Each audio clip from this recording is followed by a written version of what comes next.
simplistic, very simple but nice. So talking between the high happy.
Dạ anh em có cái đường đi đó mà, thì đó là con đó giữa cái hành lang á. Là bên lưng lên này.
bạn ra cũng phải bảo vệ trùng tu nữa.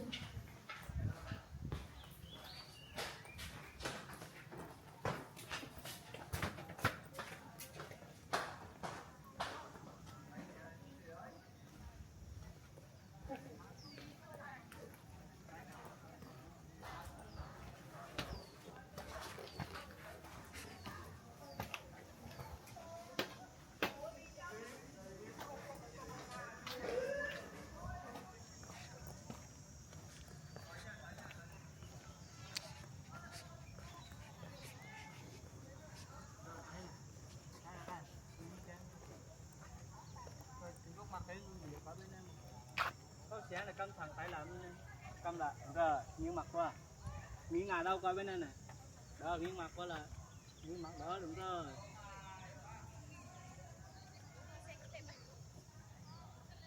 Đây 2 3.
Dạ, nhiều chuyện đó sẽ lên đây ăn được dành cho những gì để cho mẹ cô.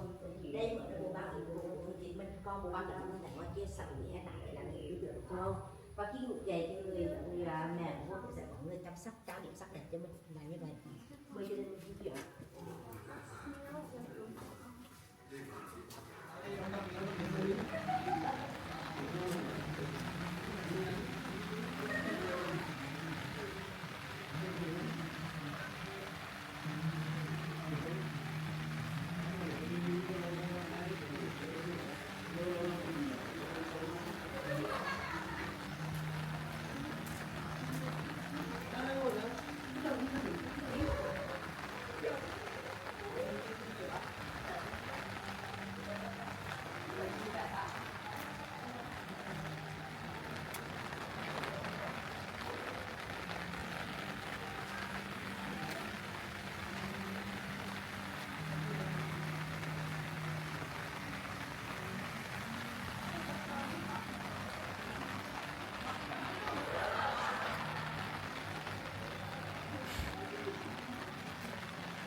So Nyeon's Institute one encyclopedia of the country is refers to the sovereignty of the country and the success of the dynasty. Success of the dynasty. And memorial house. Memorial house is created by the Constitution from 1821 to 1832. The place to admire the contribution of the king and the minor government. So many beautiful things, the landscape and valuable.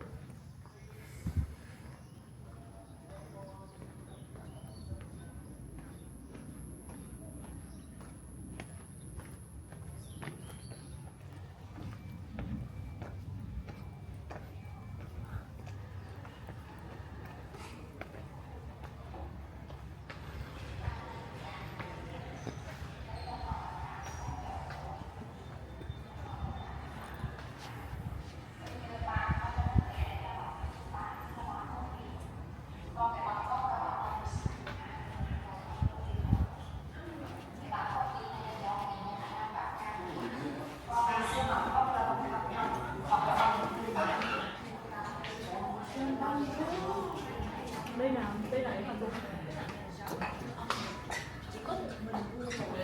Người ta gọi đó chính là Tử Cấm Thành, là dành cho vua và gia đình hoàng tộc. Mình sẽ thấy là 1, 2, 3, 4 cái cung điện đúng không ạ? Nó nằm trên một cái trục chính ở phía giữa, thì nó sẽ tạo ra ở phía bên ngoài cái thế cân bằng, những cái công trình chính sẽ được đặt ở giữa.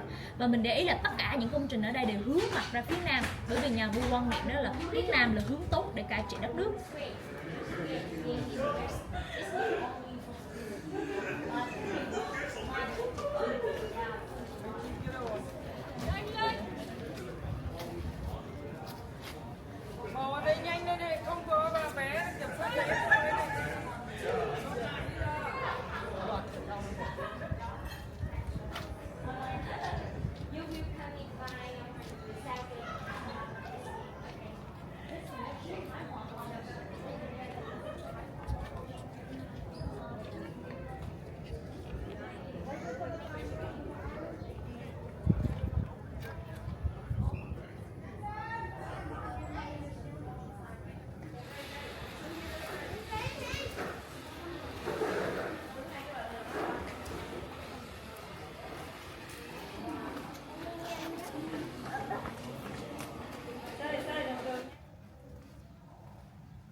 Cái gia đình được bên phố Phú Quý hầu trên gia đình cấp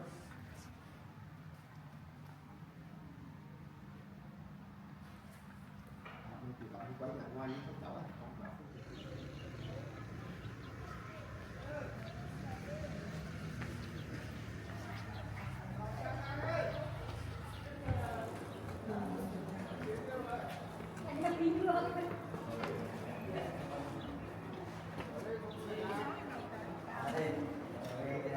sớm đây, sớm rửa đây.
lời kiểu thì chúng tôi không thấy mình thầy cố tính là một đứa anh có chuyện của mình đi bỏ bảy chuyện bạn nó muốn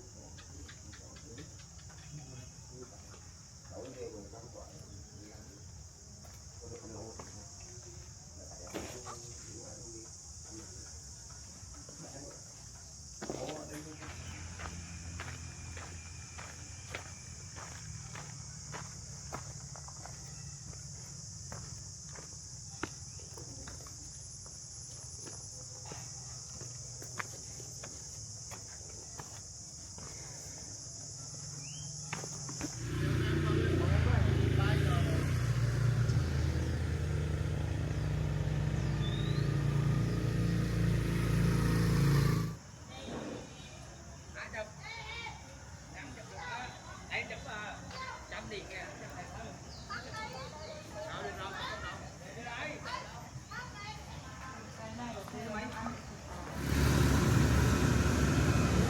ông bánh kẹo hồ là hồi đen đấy.